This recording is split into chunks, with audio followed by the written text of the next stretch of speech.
Hello everyone, this is Sarvesh Kumar Soni. Welcome to the C programming. That is the subject name is programming for problem solving. Code is KCS 201, and today I will discuss array. So let begin some problem. For example, if I want to store the marks of five students, right? And then after find out the average marks obtained by the student. Then for this problem, uh, first approach is I have declared five variables like marks 1, marks 2, marks 3, marks 4, and like that, and some other variables like sum and average. Then first of all, I have added all these five marks in some variable and find out the average. So after that, I have printed the average value. Then simply I will get the average marks obtained by five student. But let's see the situation. Suppose there are 200 student or more than 200, like 1000 students are there, 2000 students are there. Then this will become quite difficult to declare such variables, 1000 variables or 2000 variable, and manage them all. So the uh, basic idea of array is do not declare so many variables which are not manageable easily. Just declare one array. So what is array? As shown in figure, array is just like a train, or simply you can define an array is a homogeneous data structure that is used to store some same type of value in a contiguous, or you can say sequential memory location. So the figure below shows the integer array.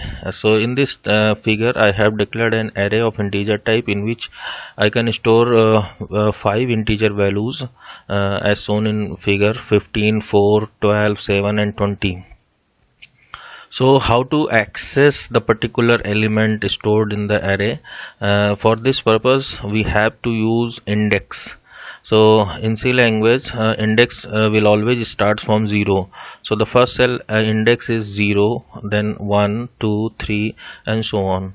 And each cell have its address, memory address, RAM address. So let's say the beginning address of this array memory is 1000, and we are working on Turbo C compiler in which integer takes 2 byte. So next cell address will be 1002, next cell address will be 1004, similarly 1006 and 1008. So we don't have to store all the memory address, just we have to store the beginning address. This beginning address is termed as base address of the array, right? So I have discussed some important points about array. An array is a collection of elements of same data type. The individual elements of an array are not named.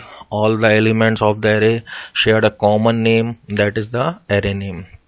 The individual elements of an array are distinguished and referred to access according to their positions in the array.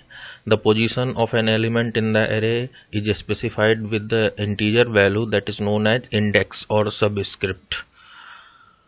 The array index in C starts with 0, that is the index of the first element of the array is 0. The memory space required by an integer can be computed as the size of element into number of element stored in the array.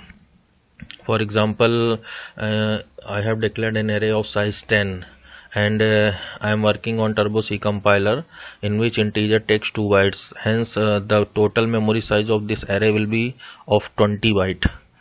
The array are always stored in a contiguous memory locations.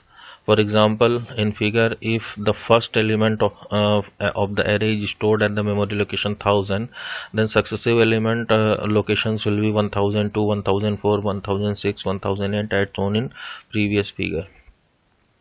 So if we talk about types of array, so there are two types of array: single dimensional array and multi-dimensional array. So first of all, I am going to discuss single dimensional array. Single dimensional array consists of one row and multi columns. right? It consists of a fixed number of elements of the same data type organized as a simple linear sequence. The element of a single dimensional array can be accessed by using single index. So just I have mentioned the column index because there is only one row. As shown in the figure, the array name is A. It consists of 5 elements of integer type 12, 52, 23, 7 and 18. So the first cell index will be 0. So A0 refers to the first value of the array, that is 12. Similarly A1 will be 52 and so on. So the basic idea how to declare a single dimensional array. So to declare a single dimensional array, we have to follow the following criteria.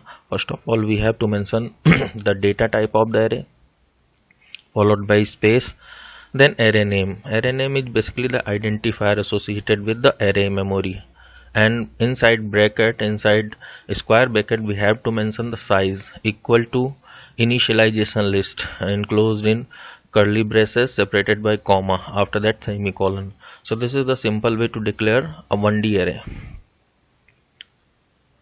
Okay, so these are some memory locations representation of 1D array. For example, array1 char array1 of size 5, and I have initialized some characters. So this is basically a character array which consists of characters stored in various contiguous locations. And let's say the base address of this array is 2000, then next cell address will be 2001, 2002, 2003, 2004 because of character array.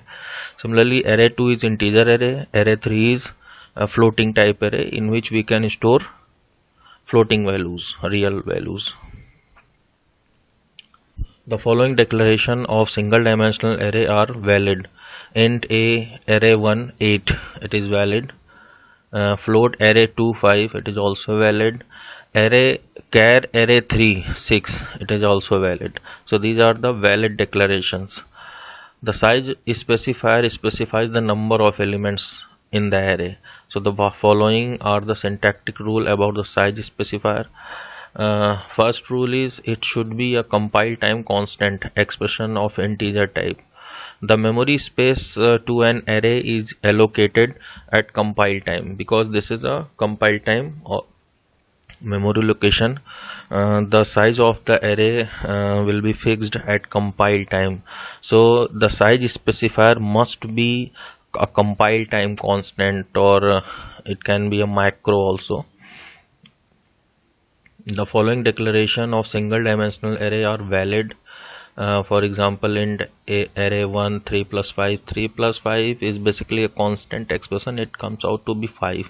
So the array size automatically become 5. Float array size, where size is a qualified constant, it is also valid. We can pass qualified constant, or we can pass macro. Macro I will discuss in unit 5, where I will discuss preprocessor directive.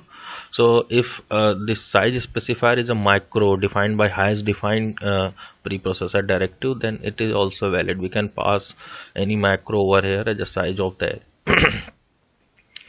The following declaration of single dimensional array are not valid. For example, I am going to declare an array of integer type int array1 and passing j, where j is a variable, but we cannot pass any variable as a size specifier of the array. Similarly, in second case, integer array2 and I am passing 3.5, the array size must be integer type. We cannot pass floating type constant value. It should be greater than or equal to 1.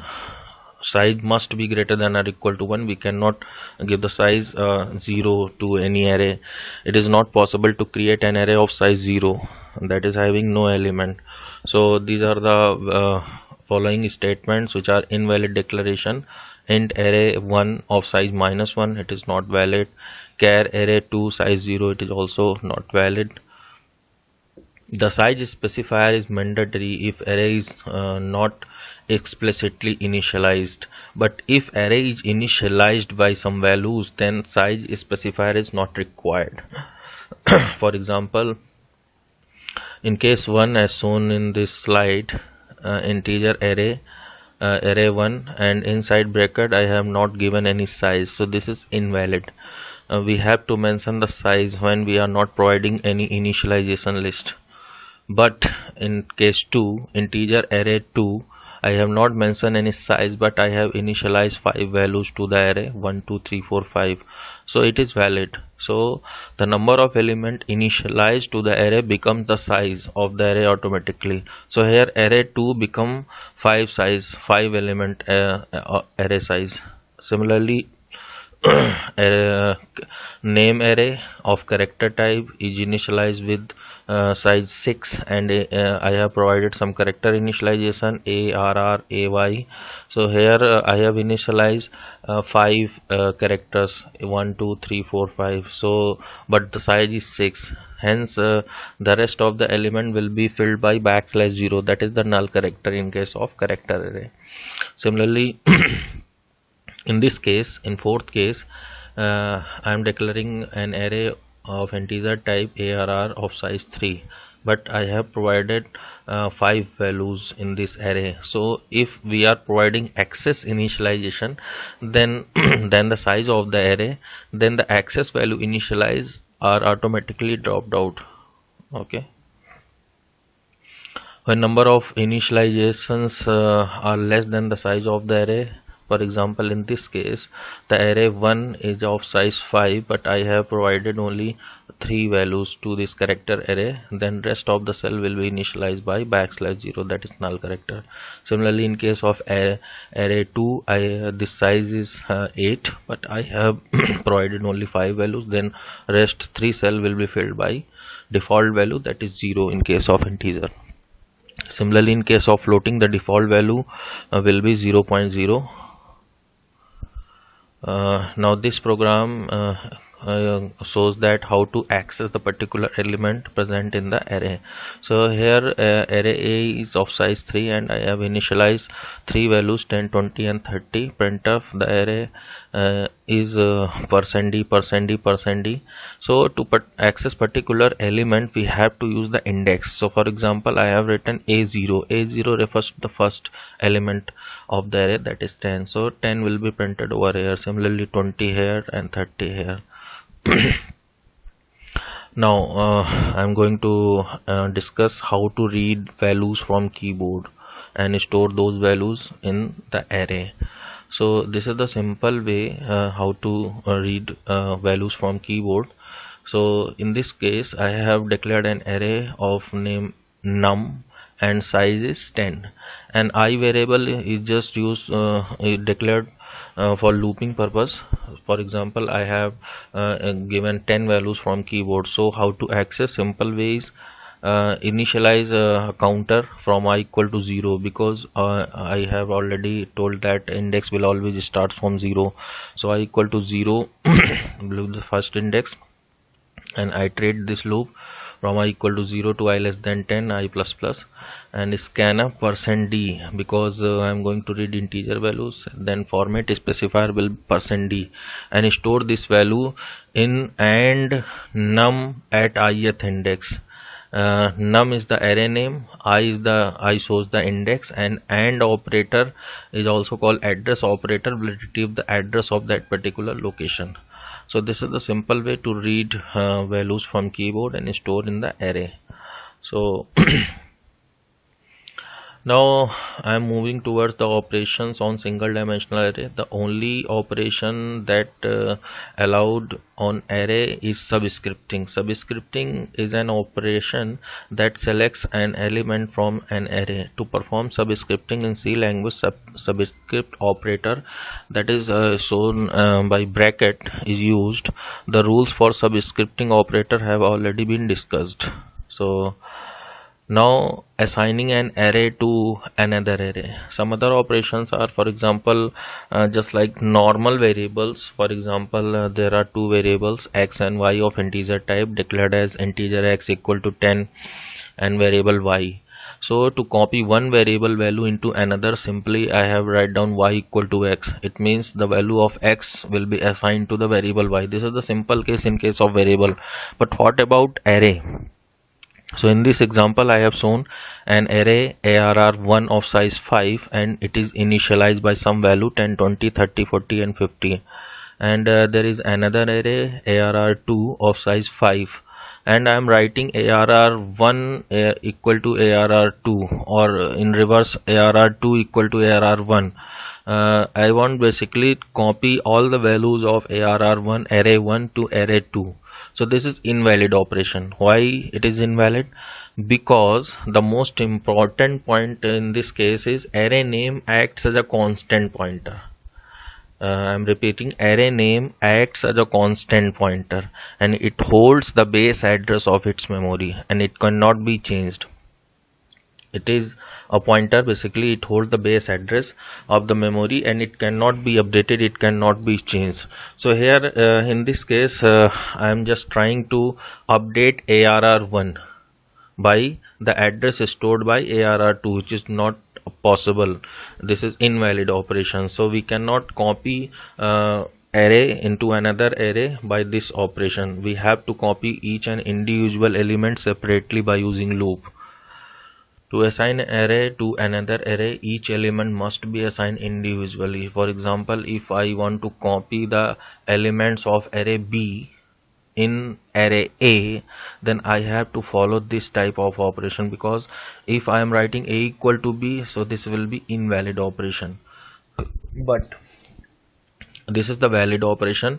Start a loop I equal to 0 to I less than 3 I plus plus, and write down AI equal to BI. It means that every value of array B at highest index will be assigned to array A at same index I. So in this case, each and every element will be copied one by one. Now another operation is equating an array with another array. So as I have told earlier that array name acts as a constant pointer, and it holds the base address. So if I'm going to compare one array with another array, so in this case I have declared two array, A of size 10 initialized with some value 10, 20 and 30. Similarly, array B is also initialized with same value 10, 20 and 30. But if I am comparing these two array by writing A equal to B, then this condition will always become false, because as shown in figure, array A consists its base address, let's say it is 2000. Similarly, the array B consists of its own base address. It will be different address like 4000. So if I am writing A equal to B, it means 2000 equal to 4000. It becomes false. So this message will always will be printed array are not equal, because condition is false. So this is the way to compare. Now the next technique is passing array to function. So how to pass an array to another function? So for this there are two techniques: passing individual element of the array, and second is passing entire array at a time to another function. So here I am going to discuss passing entire array to another function. So the following are the syntactic rule to pass one-dimensional array to a function. The actual argument in the function call should only be the name of the array without any subscript. That is, when we are calling a particular function and wants to pass the array, then at that time we have to pass the array name only as a actual parameter. Okay. So the corresponding formal parameter in the called function definition must be array type, or it will be pointed to 1D array, right? So if the formal argument is of array type, it will be implicitly converted to pointer type. The corresponding parameter type in the function declaration should be of array type or pointer type. For example, as shown in this slide, passing a 1D array to a function, there is a two function. One is main function, and another function is find underscore max underscore min, and this will accept a pointer to array and a normal integer variable. This is just a prototype. Function definition is written over here. So inside main, I have taken an array, name is arr of size 10, n variable for number of elements and I variable for looping purpose. First of all, I have input the number of elements that I want to store in the array, n value.